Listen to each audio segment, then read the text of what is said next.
So let's dive a little bit deeper into each one of these main key areas. So firewalls are, well, they've been around since the dawn of time, to be honest, haven't they? But what we tend to look at to achieve the cyber essential side of it is making sure that you have a boundary firewall. So what is actually in place on that boundary between the internet and your internal networks.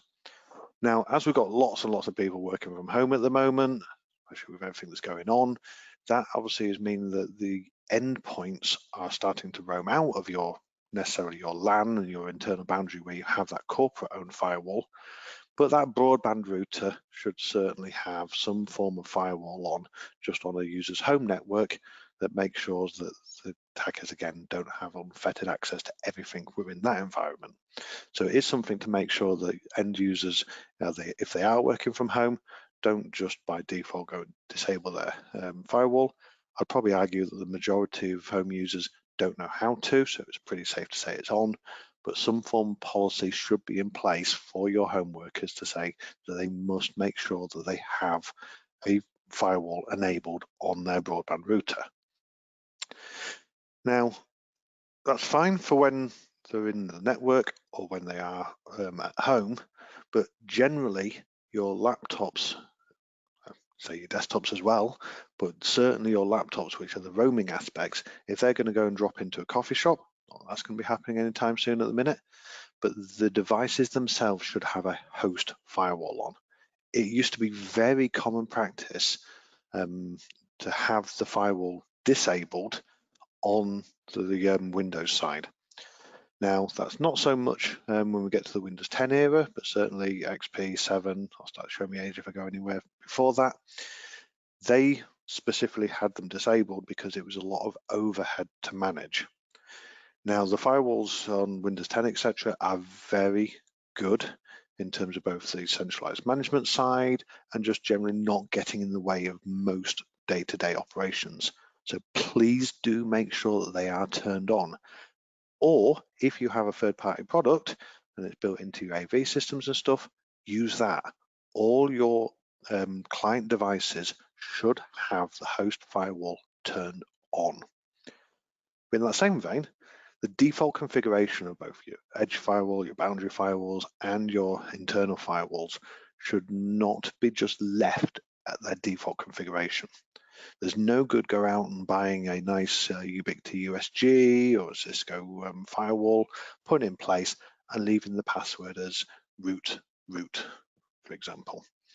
Make sure one of them first activities that you do and revisit your existing equipment, that the passwords are changed to something that's more secure and unique for the different devices, and get that recorded and securely stored with audited access of who can actually get to it.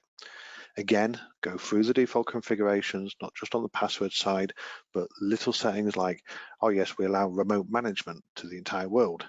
Turn it off. Make sure you harden it slightly, even if it is just turning off the most common sense items. And again, with your host firewalls, turn off any that are specifically deemed as gaps, like SMB1 access and so on. Just make sure you take it away from the base configuration that may be less secure. But certainly the passwords, get them changed. Talk about the service access side.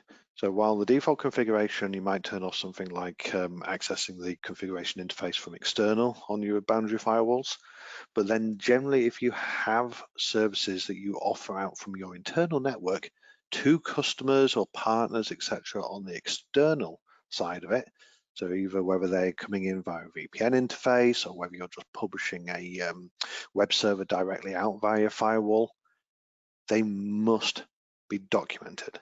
It's not to say don't do it. I would potentially argue that you could go to the next step level and looking at different ways of doing it and publishing out services.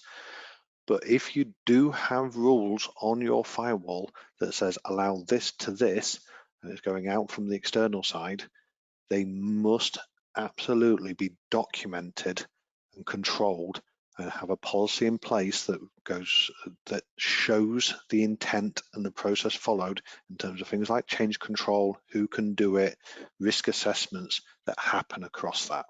And this goes back to that point I made a minute ago, that it's not just about implementing the technology side.